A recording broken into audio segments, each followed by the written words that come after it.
Bonjour à tous. Aujourd'hui, nous nous retrouvons pour parler de Jordanus Rufus, donc un vétérinaire hippiatre du Moyen Âge qui est assez connu, qui a écrit un traité dédié à la connaissance du cheval entre 1250 et 1254, et qui a été donc à la cour de Frédéric II et qui s'occupait notamment de la maréchalerie de l'empereur.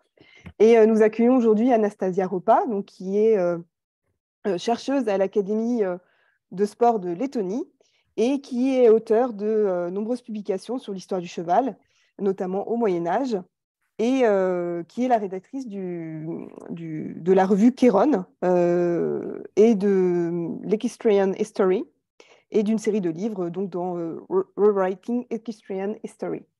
Elle propose aujourd'hui de présenter en fait un projet qu'elle va mener autour de la traduction du traité hippiatrique de Jordanus Rufus en anglais et qui va concentrer, je pense, une bonne partie du temps des chercheurs. Donc, je vous laisse la parole, Anastasia.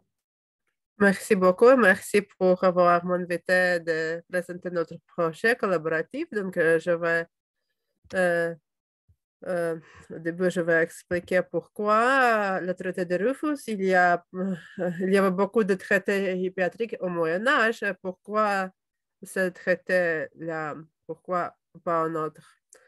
Donc, c'est le traité hippiatrique le plus répandu. Il était traduit de latin en italien, en plusieurs langues, moyen français, moyen allemand, hébreu. Il y a un manuscrit catalan et occitan. Il y a plus de 5. 150. Il y a beaucoup de manuscrits dans les langues diverses préservés dans les bibliothèques. Je pense qu'il en peut être encore qui ne sont pas découverts. On va voir pourquoi. Donc, il était plagié par beaucoup d'auteurs, notamment par Laurentius Rusius, qui l'a imprimé. Donc, une partie, comme il fait une partie des traités de Laurentius Rusius, qui était imprimé au XVIe siècle. Il y a des échos du texte de Rufus dans des traités produits même au XVIIe siècle. Comme ici, j'ai découvert que Giovanni Battista Ferrara, dans Cavallo Frenato, il traite des méthodes à dompter des jeunes chevaux qui est très similaire à celle de Rufus. Donc, c'est un traité le plus diffusé du Moyen-Âge. Et donc, pour comprendre quelle était la hippiatrie au Moyen-Âge, il faut lire Rufus, mais malheureusement, j'ai déjà montré qu'il n'était pas traduit en anglais dans le Moyen-Âge. Il y avait des autres traités hippiatriques, mais en Angleterre, mais ils n'étaient pas assez diffusés comme The Book of Marshalsea et the Book of Marshalsea. Il y a des points similaires avec Rufus, mais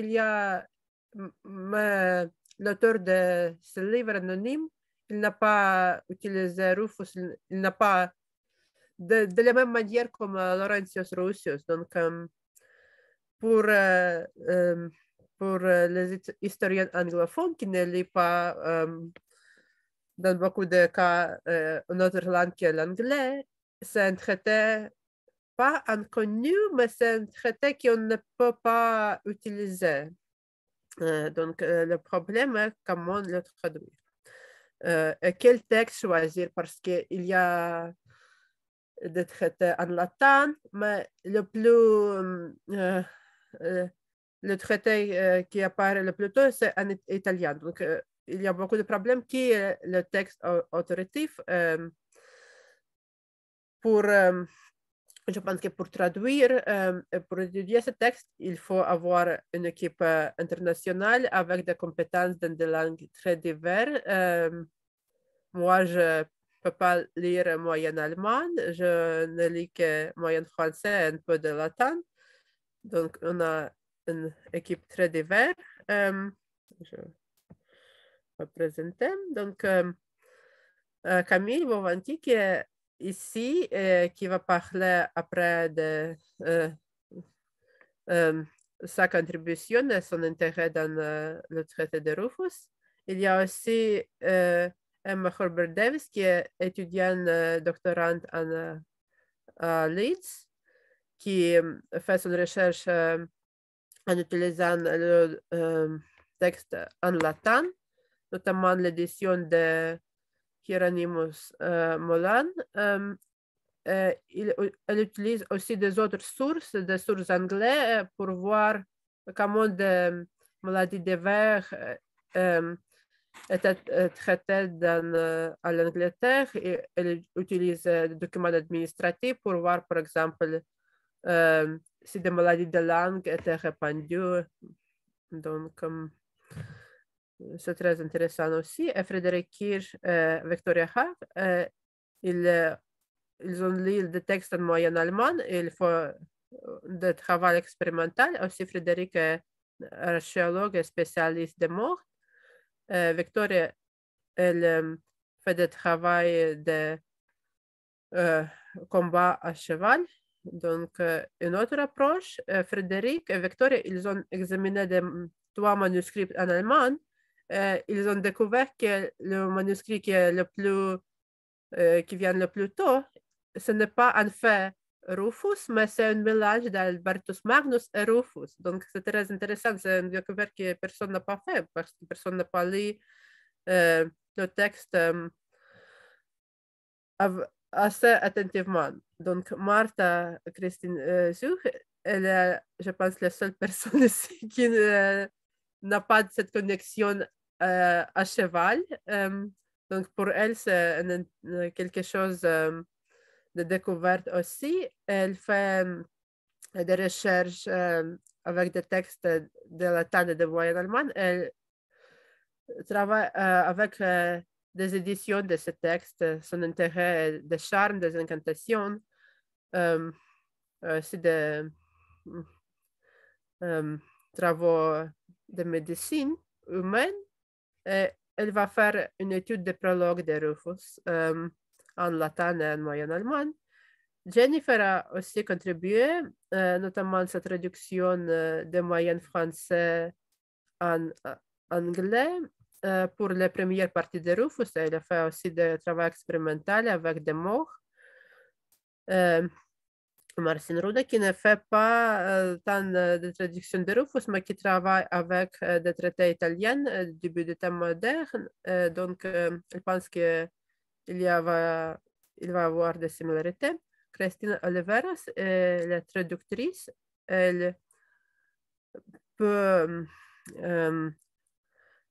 lire la traduction catalane de Rufus, qui est la traduction médiévale, mais aussi il existe une traduction moderne de Rufus en espagnol. Donc, si on a des difficultés, on peut consulter aussi des autres traductions, éditions modernes de Rufus et voir comment des autres historiens ont traité les problèmes. Donc, comme une spécialiste de traduction, Christine peut voir comment des traducteurs médiévaux et traducteurs scientifiques modernes, quelle stratégie et quelle méthode ils ont employé. Vivi, il travaille sur les versions italiennes et son édition critique. Donc, il y a encore deux spécialistes de latin, Xavier et Stasia. Elisabeth Kopras, elle a dit qu'elle peut faire la rédaction du texte, elle a des compétences aussi, le travail des chevaux. Donc, pour cette équipe, pas tout le monde est assez actif. Pour le début, il y était donc trois personnes ici, Camille, Emma, Frédéric et Victoria. Ils sont deux. Et donc, Christine et Vivi aussi, même les autres membres des équipes, on va voir comment ils vont contribuer. Ce travail dure, il y a 3 mois, donc pas beaucoup de temps passé. Aussi, il y a des membres de l'équipe qui ne font pas contribuer directement, mais qui vont faire des consultations. Donc, Gloria Aller est la professeure de moyenne italienne en retraite. John Clarke, il a partagé son essai sur le catalogue des morts dans les manuscrits médiévaux. Certains de ces catalogues sont copiés après le texte de Rufus, mais ce n'est pas une partie du texte de Rufus parce que Rufus, il décrit seulement 4 morts et dans le catalogue, il peut avoir 100 morts différents. Donc, il apparaît comme c'est une partie de Rufus, mais ce n'est pas une partie. Donc, c'est très intéressant d'essayer d'identifier dans ce catalogue ces 4 morts que Rufus a décrits. Fabrizio Anzani, il va contribuer un article sur les chevaux de guerre en Italie à partir des matériaux des archives. Donc, son travail est très unique parce qu'il a accès aux matériaux des archives. Gloria a fait aussi des recherches dans les archives italiennes, mais elle ne travaille pas en ce moment. Elle fait plutôt les recherches sur la littérature italienne. Donc, pour le moment, on a fait une base de données de manuscrits, donc c'est avec des codes de manuscrits, de bibliothèque, le titre, si on a le titre, si le numéro de folie, parce que parfois il est copié avec des autres manuscrits, si la date, comme dans le catalogue, et la date révisée parce que dans certains cas, on pouvait dire que les gens qui ont fait le catalogue, ils n'ont pas mis la date correctement. Si, certains de ces manuscrits étaient numérisés, certains pas, mais on va voir. Donc, c'est quelques manuscrits. On voit ici que dans les cas, quand on a numérisé des manuscrits, il y a des manuscrits qui étaient numérisés récemment, donc la qualité est très bien. Dans ce cas, dans la bibliothèque de Munich, c'est une numérisation de microfilm. Donc, c'est pas parfait, mais on va choisir quel texte on va utiliser si on n'a pas accès au manuscrit dans la bibliothèque. Et aussi, on utilise des autres éditions modernes, notamment celle de Hieronyme Molan. C'est une édition de fin du 19e siècle, mais c'est la seule édition en latin. C'est une édition qui est à demi diplomatique. Molan a utilisé,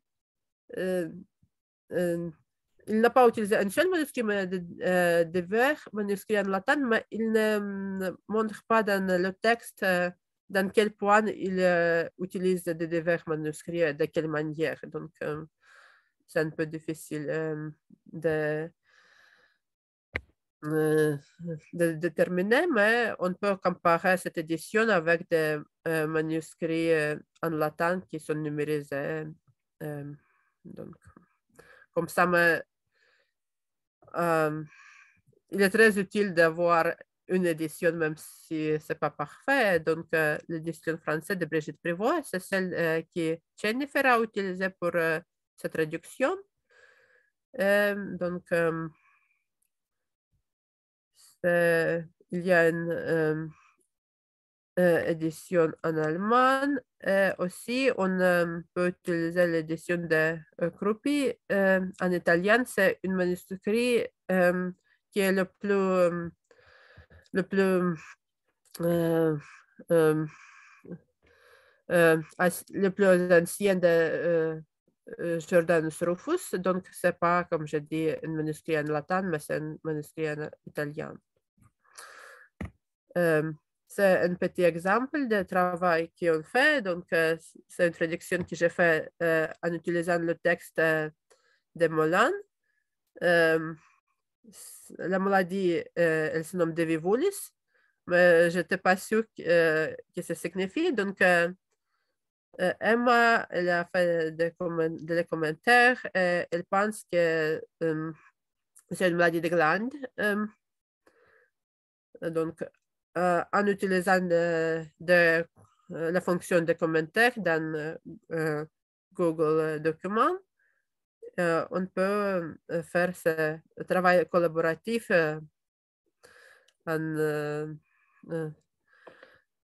même si on n'a pas dans le même pays géographiquement. Donc, aussi, il y a le verbe expurgare. Je n'étais pas sûre que le verbe expurgare, qu'il signifie ici, parce que c'est une maladie de glande, c'est l'inflammation qui est dans le cou du cheval. Donc, expurgare dans l'assignation de defecate, elle ne marche pas. Donc, ce que Emma a proposé, c'est de purifier le nez. Donc, quelle approche on a choisi pour le livre? Si on va choisir un seul manuscrit, donc je pense qu'il y aura beaucoup de critiques. Pourquoi ce manuscrit? En outre, il y a une équipe qui peut travailler avec beaucoup de langues. Donc, ce qu'on pense maintenant, qu'on peut faire une anthologie.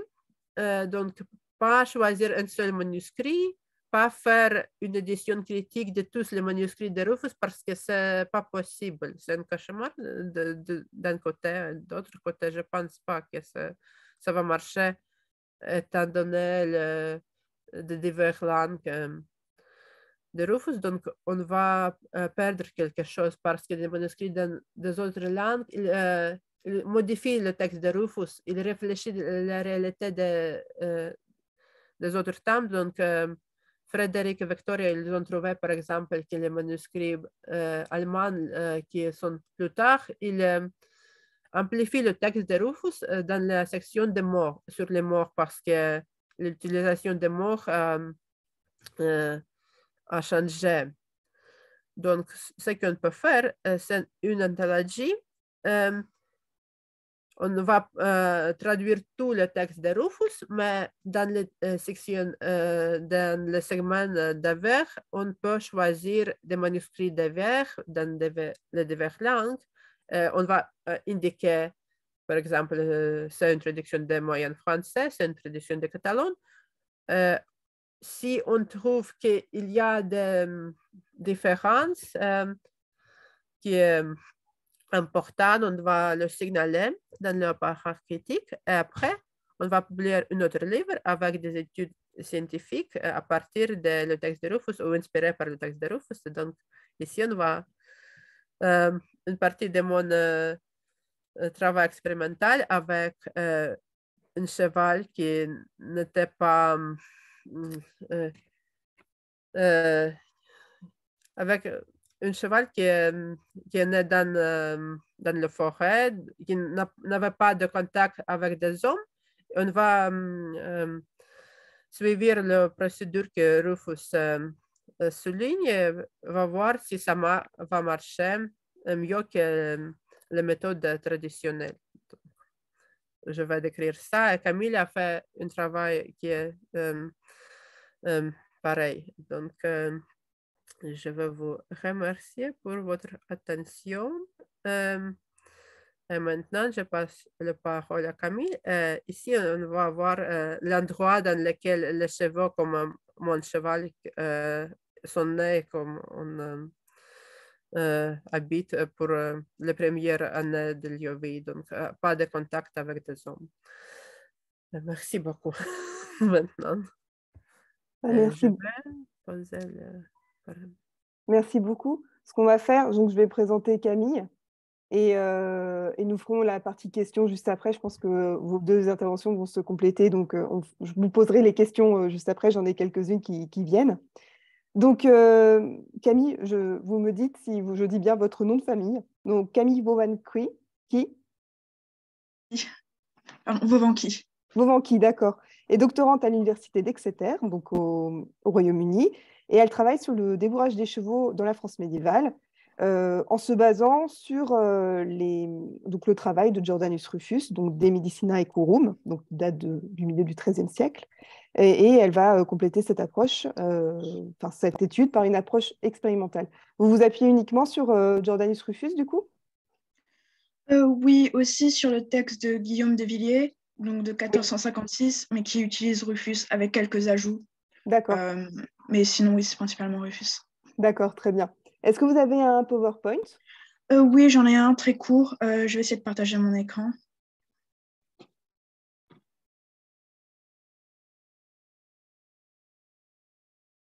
Alors, je ne sais pas si vous le voyez. C'est en train de... D'accord. Ça va arriver. J'ai confiance. C'est parfait, c'est bon. Du coup, je pense que si vous mettez en play... J'essaye de le mettre. lecture... Voilà. Alors, en fait, je vais juste faire une présentation rapide d'un aspect de mon travail. Donc, ce sont des réflexions sur la théorie et la potentielle mise en pratique de la méthode de débourrage de Jordanus Rufus, donc, qui a déjà été présentée par Anastasia. Donc, les premiers chapitres du traité de Rufus, écrit en latin au milieu du XIIIe siècle, contiennent une méthode de débourrage dont l'une des grandes originalités est qu'elle s'applique à un cheval élevé à l'état sauvage pendant ses 2 ou 3 premières années.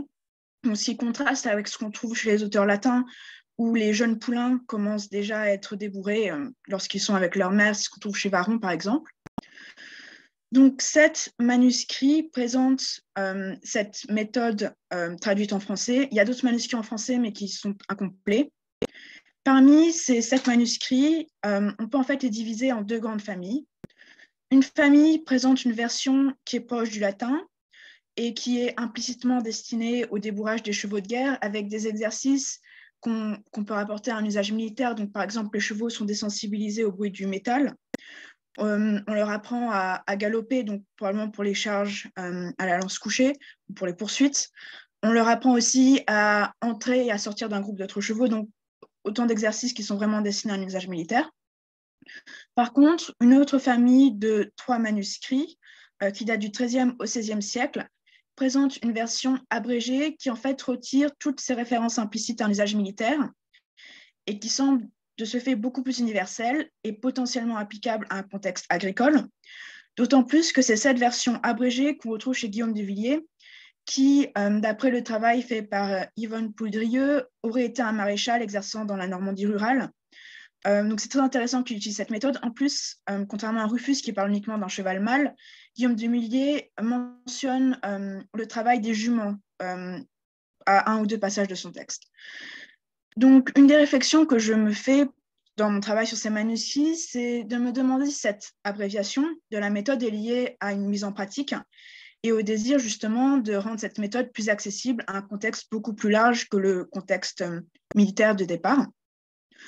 Par ailleurs, lorsqu'on compare tous ces différents manuscrits, on peut remarquer des petites modifications, qui parfois sont liées à des erreurs de traduction ou des omissions des copistes, mais parfois, on trouve des ajouts ou des modifications plus précises qui semblent délibérées et qui rendent parfois la mise en pratique plus aisée. Donc, un exemple, par exemple, un des manuscrits que j'étudie qui présente la version militaire et qui date du XIVe siècle, ajoute à certains passages les mois précis de l'année dans laquelle ils doivent se dérouler, quelque chose qui est omis dans le texte latin présenté par Molin, et qui rend en fait la mise en pratique beaucoup plus facile. D'autres fois, ces modifications semblent refléter une vision un peu différente de la relation entre le cheval et le cavalier. Donc, pour citer un autre exemple, le texte latin recommande de retirer les éperons. C'est une recommandation qui est suivie par la plupart des manuscrits, sauf 2, qui sous-entendent qu'il faut garder les éperons. Et cette modification semble d'autant plus délibérée que dans le texte latin et dans les autres manuscrits, les éperons sont remplacés par une cravache. Or, les manuscrits qui ne disent pas de retirer les éperons omettent complètement la mention de la cravache. Donc, ça reflète bien le fait que la cravache remplaçait les éperons, mais que lorsqu'on garde les éperons, qui en fait peut-être une symbolique chevaleresque plus importante dans ces manuscrits, peut-être une vision différente de la relation entre le cheval et le cavalier. Donc, au final, le texte de Rufus sert de base à laquelle chaque copiste et traducteur fait ses propres ajouts, modifie, et dans un sens, cela permet de garder la méthode vivante, d'autant plus lorsqu'on la rend plus universelle. De manière générale, dans cette méthode de débourrage, l'expérimentation est importante. Il faut noter que cette méthode de Rufus est très intéressante parce que c'est finalement pour le Moyen-Âge la seule qui est vraiment originale. À ce jour, c'est le seul auteur qui a vraiment créé quelque chose. Les auteurs qui viennent après, souvent, s'inspirent de Rufus, ou sinon on a perdu les autres méthodes originales. Elle repose sans doute sur des traditions orales anciennes, mais aussi sur des innovations qui sont revendiquées par Rufus. Par exemple, dans un passage de son texte, il dit clairement que ces expérimentations lui ont fait reconnaître certaines conséquences de ce qu'il recommande. Il utilise aussi beaucoup de verbes à la première personne. Il y a vraiment une mise en avant que ce qu'il fait, il l'a créé, il l'a expérimenté, il l'a élaboré. Et c'est d'autant plus frappant que Rufus explique en détail tout ce qu'il semble avoir élaboré, donc certaines étapes, comme par exemple l'apprivoisement d'un cheval sauvage à travers le toucher répété chaque jour. Mais par contre, il reste très vague sur ce qu'il considère que ses lecteurs connaissent. Par exemple, comment apprendre un cheval à passer du pas au trot, comment apprendre l'arrêt, comment apprendre un cheval à être mené en main. Donc finalement, beaucoup de liberté est laissée à la personne qui va lire et mettre en pratique la méthode, qui doit l'adapter à chaque cheval, ce que Rufus dit bien en disant parfois que c'est au chevaucheur de voir combien de temps doit durer certaines étapes selon le progrès du poulain. Et c'est pourquoi aussi une approche expérimentale est intéressante pour les chercheurs parce qu'elle permet de se remettre à la place de ce lecteur chevaucheur à qui s'adressait la méthode. Donc une approche expérimentale permet de soulever des questions intéressantes. Elle clarifie les passages vagues de la méthode où Rufus se reposait sur des traditions orales. Et même si on ne pourra jamais avoir précisément qu'est-ce qu'il voulait dire ou quelles étaient vraiment les techniques utilisées, on peut essayer de recréer, de voir qu'est-ce qui était le plus logique dans le contexte de la méthode. Cela permet aussi d'avoir une idée des effets sur les chevaux, d'expliquer la raison pour laquelle certaines étapes sont choisies. Parfois, ce sont des raisons symboliques. Par exemple, le fait de dresser un cheval complètement sauvage est intéressant parce que ce n'est pas finalement la méthode la plus facile à mettre en œuvre. Donc, on peut vraiment s'interroger sur pourquoi c'est choisi. Est-ce que c'était dans un contexte guerrier pour avoir un cheval ayant assez d'agressivité pour être utile sur le champ de bataille? Est-ce que c'est lié tout simplement à la manière dont les chevaux sont gardés au Moyen-Âge, puisqu'il y avait beaucoup de chevaux élevés en semi-liberté dans les forêts ou sur les landes? J'ai moi-même pu essayer de mettre en pratique certaines étapes sur 2 poneys qui étaient élevés à l'état sauvage pendant les 2 premières années de leur vie, donc sur le Dartmoor. Donc, j'ai pu avoir des résultats assez intéressants. Notamment, j'ai pu vraiment réfléchir sur une étape qui reste assez vague chez Rufus, donc comment apprendre au cheval sauvage à être mené en main. Rufus recommande l'usage d'un cheval domestique pour en fait garder le cheval sauvage calme et pour l'amener à l'écurie. Et j'ai pu voir qu'en effet, apprendre un cheval sauvage à être mené en main en utilisant un cheval domestique est assez facile, sans avoir à mettre de pression ou à stresser le cheval sauvage. Donc, j'ai pu faire des petites expérimentations comme ça. Bon, les résultats ne sont pas toujours concluants, mais ça fait aussi partie de l'expérimentation. Et ça montre aussi que finalement, certains éléments de la méthode sont encore d'actualité. Puisque j'ai parlé à beaucoup de personnes sur justement comment faire pour apprendre au cheval sauvage à être mené en main. Et des gens m'ont dit, oh non, tu ne peux pas utiliser un cheval sauvage, ce sera un cheval domestique, ce sera trop compliqué, il y aura beaucoup de conflits. Et finalement, c'est très simple. Donc, finalement, des méthodes qui ont été un peu oubliées ou un peu mises de côté, qui ont encore un effet aujourd'hui, enfin, qui peuvent encore être utilisées. Donc ça, c'est tout un aspect de mon travail sur lequel je continue un peu de faire des recherches. Merci beaucoup de m'avoir écouté. Merci beaucoup, c'était hyper intéressant. Bon, très condensé parce qu'il y a beaucoup de choses à dire, mais je pense qu'on va pouvoir peut-être un peu plus développer. J'avais une question pour toutes les deux. Est-ce que vous allez faire appel peut-être à des vétérinaires pour le côté donc maladie, pour peut-être les traductions de Jordanus Rufus et puis le côté développement du cheval? Et plus pour vous, Camille, est-ce que vous pensez peut-être vous tourner vers des éthologues pour comprendre le comportement du cheval, justement? Pour la première question avec le vétérinaire, c'est la question qu'on a discutée cette semaine dans notre rencontre. C'est assez difficile de trouver un historien de vétérinaire, mais comme tout le monde on de cheval, on peut adresser notre vétérinaire, notamment Emma Herbert Davis, elle est une vétérinaire qui est très intéressante dans l'histoire. Mais si on peut trouver quelqu'un qui étudie l'histoire vétérinaire, ce serait parfait. C'est à trouver un vétérinaire. Dans mon expérience, c'est très difficile de trouver quelqu'un parce que les vétérinaires, même s'ils sont intéressés dans l'histoire, ils ont beaucoup d'autres obligations pour contribuer à un projet. Donc, pour un catalogue de chevaux, non, pas adressé encore, mais j'ai beaucoup d'expérience de travailler avec des jeunes chevaux. J'ai passé 5 ans d'entraîner des jeunes chevaux. Il y avait beaucoup de chevaux de sport qui étaient presque sauvages parce qu'à l'âge de 4, 5 ou même 6 ans, ils ne connaissaient pas rien. Mais ce que j'ai trouvé, le comportement était très différent du comportement de mon poney de polski konik. Je pense que c'est une différence dans divers types de chevaux, de chevaux de sport. Ils ont une mentalité qui est différente de ceux de poney. Un petit commentaire à Camille pour pourquoi élever des chevaux dans l'état sauvage. C'est que j'ai trouvé une conversation avec le gardien de cette île, de ce réservoir où on élève des chevaux en Lettonie. Il a dit qu'il y avait très peu d'injures aux jambes des chevaux.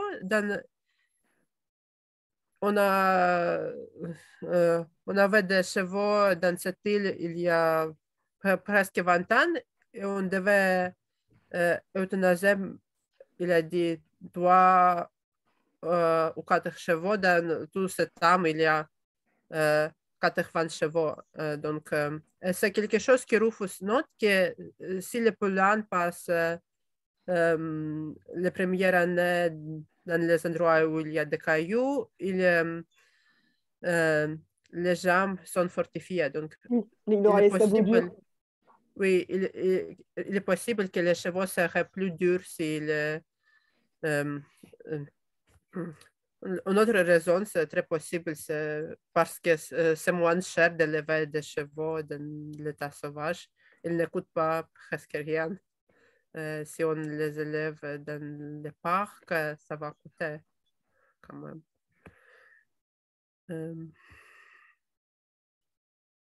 Alors, pour ce qui est de parler à un éthologue, en fait, dans ma thèse, j'utilise beaucoup la littérature scientifique récente sur les chevaux, donc pour pouvoir savoir comment ils répondent à certains stimuli, quel est vraiment, enfin, tout le travail sur leur intelligence, leur comportement. Donc, pour essayer un peu de voir comment ça se rapporte à la méthode et quelles connaissances empiriques, en fait, des auteurs comme Rufus avaient. Et finalement, ils avaient une très bonne connaissance liée à leur observation des chevaux. Mais oui, je me repose énormément sur toute la littérature scientifique sur le cheval.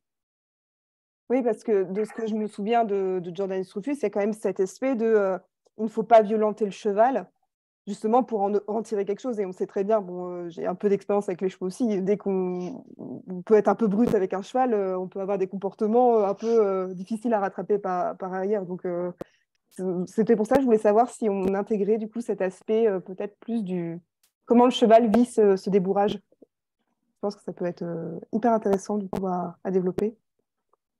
Oui, c'est tout un aspect en fait vraiment. Enfin, c'était un peu le but de ma thèse, c'était de pas juste regarder ce que les hommes font du cheval, mais voir un peu comment le cheval lui-même peut avoir vécu ce débourrage, quels effets sur lui, pour vraiment le remettre au centre de sa propre histoire.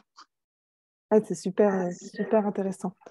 Du coup, vous évoquiez toutes les deux que donc il y a eu des. Là, j'ai un petit peu mon anti-sèche avec tous les manuscrits qui ont été faits donc en sicilien, français, italien, etc. Donc, il y a beaucoup de versions qui existent avec des lacunes ou des ajouts. est-ce qu'on peut dire que les ajouts seraient dus, donc ce sont des copistes, mais est-ce qu'il n'y aurait pas quelque part une expérience supplémentaire qui est apportée en fait par ces ajouts, par ces auteurs, et dont on ne connaît pas le nom, mais il y a peut-être quelque chose en plus qui se rajoute. Est-ce qu'il y a vraiment des différences entre ces différentes traditions de manuscrits? Camille, vous voulez Alors, dire? moi, je peux parler que pour les manuscrits français, puisque c'est ceux que j'ai utilisés. Comme j'ai dit, il y a vraiment deux grandes familles. C'est intéressant puisque la version abrégée semble être vraiment cantonnée au nord de la France et à la Normandie, donc y compris avec Guillaume de Villiers, qui était en Normandie, mais tous les autres manuscrits qui contiennent cette version, donc il y en a 3, sont en Picardie et en Normandie. Donc, il y a vraiment, enfin, chez les manuscrits français, c'est vraiment très apparent qu'il y a deux traditions assez distinctes. Donc, apparemment, oui, enfin, au moins un traducteur, au départ, a remanié cette méthode, finalement, elle a perduré dans une certaine région géographique. Et après, comme j'ai dit, dans les manuscrits individuels, il y a aussi parfois des petites modifications qui semblent relever d'un souci de clarification ou de transformation. Donc, finalement, oui, chaque traducteur ou copiste rajoute parfois sa propre touche. Après, il y a des manuscrits où clairement les copistes n'étaient pas tellement intéressés par le cheval, donc c'est ceux peut-être qui vont être plus fautifs ou plus lacunaires. Mais certains, enfin, j'ai un manuscrit en tête en particulier. C'est intéressant puisqu'il n'a pas été utilisé par Brigitte Prévost dans son édition parce qu'il avait été mal identifié. Il avait été identifié comme un manuscrit latin. Mais en fait, de tous les manuscrits français, c'est le plus complet et le plus précis. Donc en fait, si elle avait su qu'il existait, je pense que c'est celui-là qu'elle aurait utilisé comme manuscrit de base, plutôt que celui qu'elle a choisi. Et ce manuscrit, clairement, a été soit traduit, soit copié par quelqu'un qui s'y connaissait en cheval et qui voulait vraiment clarifier la méthode. Et même, c'est le seul manuscrit que j'ai vu qui mentionne que le cavalier peut tomber du cheval pendant qu'il déboie. Ce qui est vraiment très intéressant. Ouais, super intéressant, ça.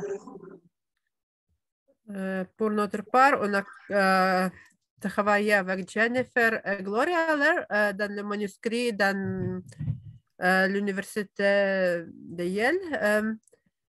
Là, il y a un manuscrit italien avec le catalogue des morts. Dans le texte aussi, quelqu'un qui utilisait ce manuscrit a fait des commentaires. Donc, c'est pas seulement qu'on copiait ces manuscrits, mais aussi on les lisait, on a fait des commentaires. Les commentaires, il est postérieur à la date de production des manuscrits. Donc, le manuscrit se date du début du 5e siècle. Le commentaire, il est le début du 16e siècle. Donc, ce que Gloria a dit comme le spécialiste, moi, je ne sais pas. Mais c'est très intéressant parce que les commentaires, pour nous, c'était impossible de lire. Donc, c'est vraiment là qu'on a besoin de quelqu'un qui a ces compétences dans la paléographie italienne. Oui, tout à fait. Et du coup, donc, ça, on a bien compris, il y a une multitude de manuscrits, donc avec des ajouts. Est-ce que vous avez pu voir peut-être une spécificité en fonction des régions? Donc, j'imagine que Camille, tu as peut-être vu peut-être des différences entre la Normandie et... parce qu'il y a toujours cette idée de il faut élever le cheval plutôt dans un milieu assez plein de cailloux, mais est-ce que c'est pas forcément le cas partout, on va dire? C'est très, très italien finalement comme conception. Mais est-ce qu'il y a des spécificités finalement quand il a été copié par exemple en Normandie, est-ce qu'ils ont réintégré cette notion du paysage un peu plus spécifique de la Normandie? Alors non, sauf pour le texte de Guillaume de Villiers qui dit que le cheval doit être dans un lieu plein de cailloux et de sable. C'est le seul qui mentionne le sable, donc est-ce qu'elle fait référence à la plage, aux dunes? Mais oui, ça m'a semblé, tiens, ça semble être plus normand quand même. Oui, oui, parce que il me semble qu'il parle aussi ou alors je confonds avec un autre auteur. Il y a cette idée aussi des temps d'entraînement, il me semble, dans la journée où il fait chaud et frais. Donc c'est pareil, non, je pense qu'en Normandie, c'est un peu plus à remanier, mais qu'est-ce que tu dis? Oui, d'ailleurs, oui, les mois de l'année, il y a des différences justement entre la version abrégée et la longue version, enfin la version plus proche du latin, qui insiste sur le fait que le cheval doit être gardé à l'ombre en été. Il me semble qu'on ne le trouve pas dans la version du nord de la France.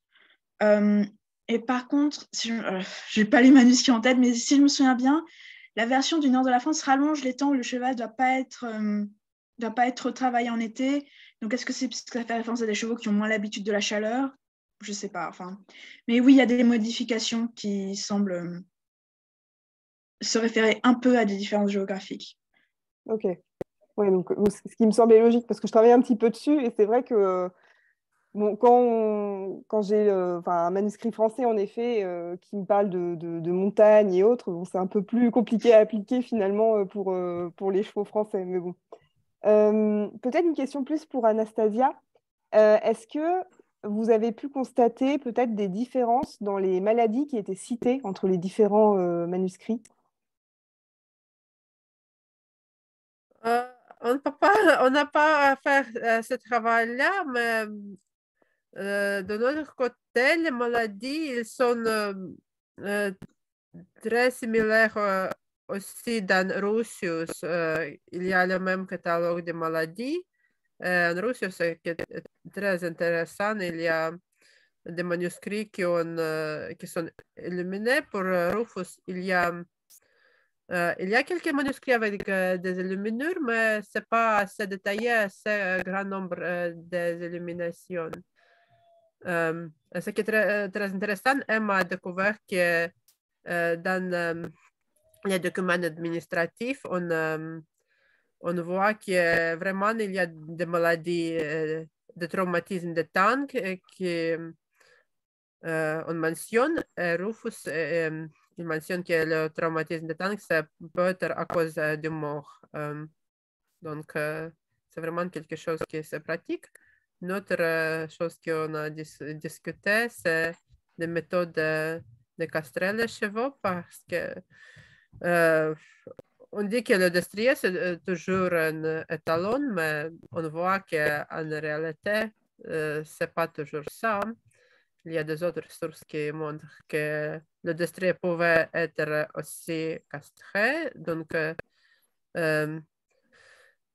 c'est des sources de loi de Galois qui prévoit le cas qu'un destrier peut être castré. Donc, dans le manuscrit de Rufus, il y a des méthodes pour castrer le cheveu, même si Rufus a dit que c'est toujours le talon. Donc, dans les situations réelles, je peux avouer que des étalons sont très divers. Il y a des étalons qui sont très amenables et il y a ceux qui sont très agressifs à propos des autres chevaux. Donc, ça peut être dangereux pour les gens, mais pour le cheval lui-même aussi. Et donc, ça peut être la seule solution dans ce cas-là. C'est vraiment quelque chose qui n'est pas une tradition des érudits, des intellectuels, mais c'est quelque chose que les gens utilisaient en réalité. Ok. Euh, oui, donc, alors Camille, vous vous basez sur juste des versions françaises, c'est ça? Ouais, on a occitan aussi, non? Oui, j'ai aussi étudié le manuscrit en occitan, qui lui est aussi très proche du latin, avec quelques modifications parfois, mais je pense plus lié à un manque de compréhension qu'à une vraie modification. Après, il y a des ajouts intéressants à la fin du manuscrit qui comparent les différentes couleurs de chevaux ou encore leurs origines géographiques pour dire quels chevaux sont les meilleurs. Donc les meilleurs sont en Espagne apparemment, Oui, d'après ce manuscrit. c'est ce que j'avais cru comprendre aussi d'après mes sources. Donc, il y a cette petite traduction du cheval espagnol qui est bien là. Donc, ouais. Et est-ce que vous allez vous intéresser également à la représentation par les images? Alors, en fait, aucun des manuscrits que j'étudie n'a d'image. Ça règle la question. Voilà. C'est tous finalement des manuscrits très pratiques, sauf un qui est à la fin de tout un ensemble de textes religieux. Mais en fait, c'est une version qui ne fait pas partie des deux familles, qui est très fautive. Donc, je pense qu'elle a été juste copiée par érudition, peut-être. Mais sinon, tous les autres sont vraiment très ciblés sur le cheval. C'est des manuscrits très pratiques, sans aucun ornement. Vraiment, parfois un peu moche, mais Ah, c'est le jeu. c'est aussi très intéressant. Il y a quelques manuscrits lumineux, notamment celle sur lequel Vivi a travaillé. C'est un manuscrit italien, donc là, on va voir des illustrations qui sont plutôt détaillées. On peut voir le mort, on peut voir des autres détails, mais c'est pas que chaque manuscrit est illustré. Donc, oui, c'est des manuscrits plutôt pratiques. Pour Russius, il y a des manuscrits qui sont très intéressants dans ce que pour chaque maladie, on a une luminure plutôt détaillée, donc on peut voir comment on peut castrer les chevaux et des autres choses. Pour Rufus, une illustration qui est très intéressante, c'est des extractions de dents de chevaux, donc c'est aussi un thème qui est pas clair parce que qui n'était pas clair pour nous, mais je pense que ce n'était pas clair pour les copistes non plus parce que dans de diverses traductions, il y a des modifications. On a l'impression que les copistes n'étaient pas sûrs quelles dents sont extraites.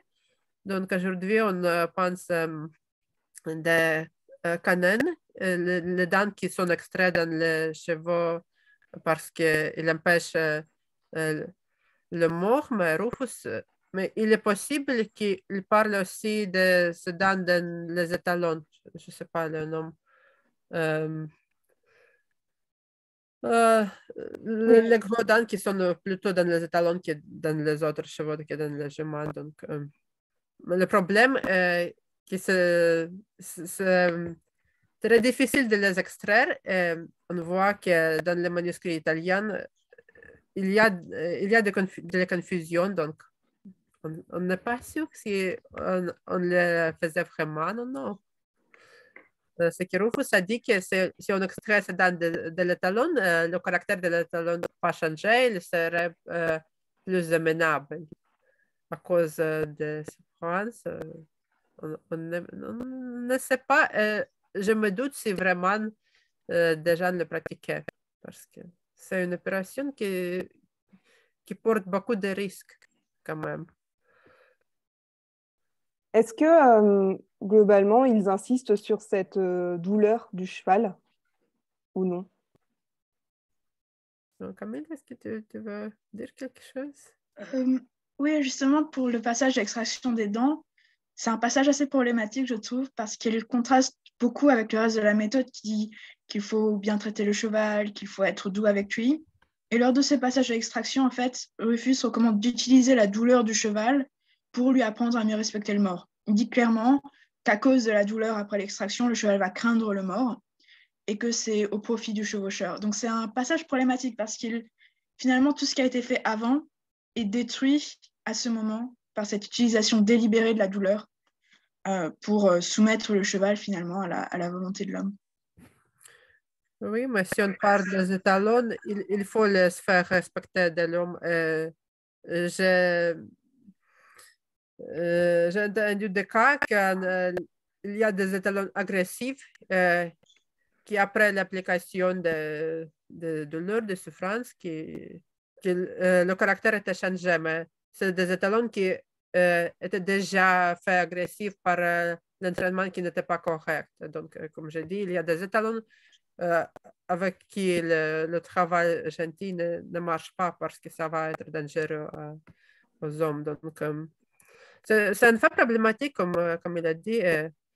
On se doute si vraiment on l'utilisait pour chaque cheval ou on l'utilisait dans des cas exceptionnels, peut-être. Parce que dans les autres cas, comme quand on l'habitue à bruit, Rufus dit explicitement qu'il ne faut pas, qu'il ne faut pas faire quelque chose pour, pour affecter le douleur au cheval. Il ne faut pas le fouetter, il ne faut pas appliquer de force parce que sinon le cheval va savoir que oui, le bruit et la force, le bruit et la douleur est la même chose. Donc, dans ce cas-là, il ne serait pas habitué, mais il va fuir l'autre cas. Donc, oui, c'est un devoir. Et d'ailleurs, dans les manuscrits qui présentent la méthode abrégée, toute cette histoire sur les dents est complètement omise. Ce que je trouve intéressant, puisque ça semble montrer que c'était problématique aussi pour certains copistes qui se disaient qu'est-ce que c'est que cette histoire et qui finalement l'omettent. D'accord. Et c'est bien Jordanus Rufus qui écrit qu'il faut mettre, il met du miel, il me semble, sur le mort, c'est ça? Donc oui, c'est vrai que c'est un peu contradictoire par rapport au poulain où on essaie de l'habituer à aimer finalement le mort parce que c'est sucré et au contraire lui arracher les dents par la suite. Donc c'est vrai que c'est un peu très contradictoire finalement cette histoire. Donc, oui, mais ce n'est pas contradictoire dans le sens qu'il faut aimer, mais aussi il faut respecter le mort. Il ne sert à rien si le cheval ne respecte pas l'homme. Surtout si c'est un étalon, ça peut être dangereux. Surtout dans les situations de combat. Il faut avoir de l'amour, de la fidélité, mais aussi du respect.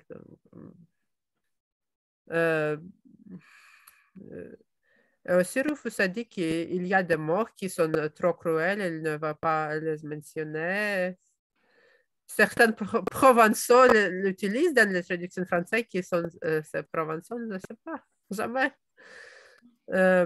Mais oui, il y a ces 4 morts. Pour le poulain, il faut utiliser celle qui est le plus légère. Après, on peut utiliser les autres, mais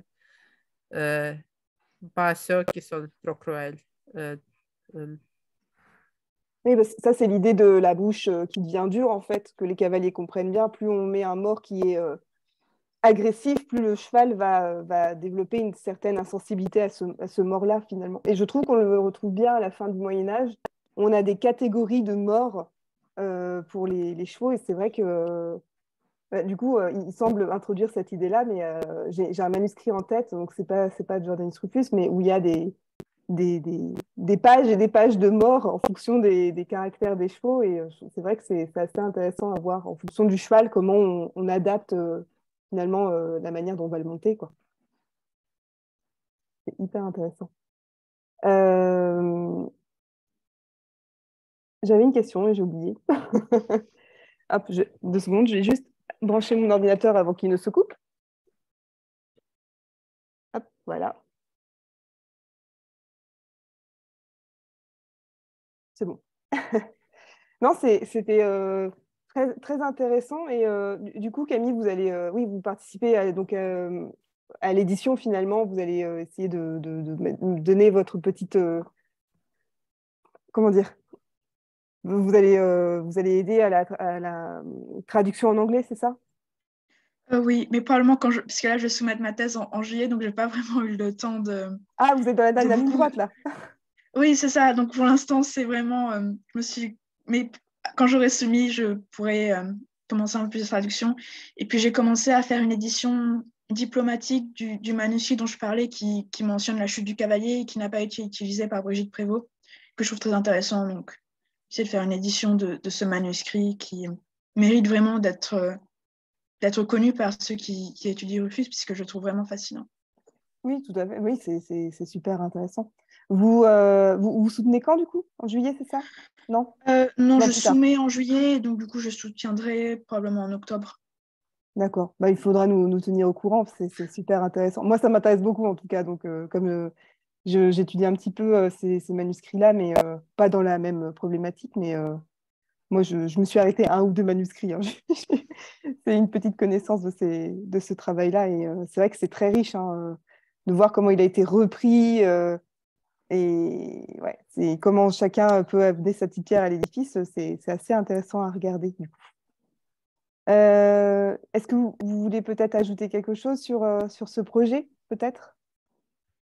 Ah oui, c'est la chose que je ajoutais, que si quelqu'un c'est un spécialiste en moyen hébreu, qui veut regarder le manuscrit le seul manuscrit en hébreu, dire quelque chose, contribuer sur ça, ça serait chouette, parce que c'est la seule langue pour laquelle nous n'avons pas un spécialiste. Donc, c'est aussi très intéressant pourquoi on a fait cette traduction. Il y avait très peu d'études sur ça.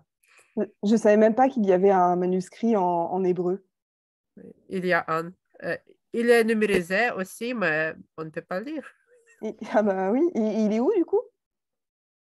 Je pense que c'est un Oxford. Je ne me souviens plus, mais c'est numérisé, donc il est accessible en ligne. Je le regardais. Il est copié avec des autres textes. Je ne me souviens plus quel texte, mais ce n'est pas le texte sur le cheval. D'accord.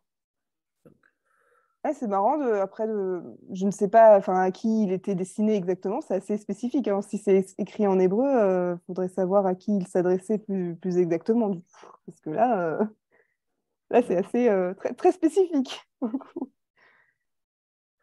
Oui, mais pour la plupart, les manuscrits de Rufus, il était copié avec des autres textes euh, sur le cheval, des textes sur les péatries, mais j'ai trouvé quelques manuscrits où on a copié le texte de Rufus avec la médecine humaine. Donc, c'est aussi une autre possibilité que, en tout cas, on peut utiliser les mêmes médecins pour les animaux, pour les hommes. Pourquoi pas? Ok, c'est super intéressant. Du coup. Ouais, je ne savais pas pour le manuscrit en hébreu, là, je ne Ah oui? savais même pas qu'il avait été traduit à ce point-là. Euh, Vous avez quelque chose à ajouter, Camille, ou pas sur cet aspect? Non? Non. Je pense que tout a été dit. Je n'ai pas vu l'information. Vous êtes sous la direction de qui, du coup? Donc de Oliver Creighton qui fait le Burroughs Project à l'université d'Exeter, Helen Burkett et Gregory Lippiott. Ok, ok, très, très, très intéressant. C'était super enrichissant comme conversation. J'espère que l'édition va arriver assez prochainement. Ça va être un peu le, le condensé de toutes ces recherches en français, en italien, en espagnol. Ça va être top, j'espère, en espérant que ça se passe, quoi. Euh, Bah, je vous propose de nous quitter là-dessus. Merci encore d'avoir présenté ce projet. Donc, il sera mis en ligne sur YouTube. Comme ça, tout le monde pourra voir quelle est la teneur de ce projet et quelle est la méthodologie aussi qui est mise en place. Et puis, bah, n'hésitez pas, je peux passer peut-être un message donc, dans l'association pour voir s'il y a des spécialistes qui seraient intéressés pour rejoindre le projet. Donc, je peux tout à fait rediffuser l'information s'il le faut. Oui, merci beaucoup. Bah, merci. Merci beaucoup. Merci. Je vais couper l'enregistrement.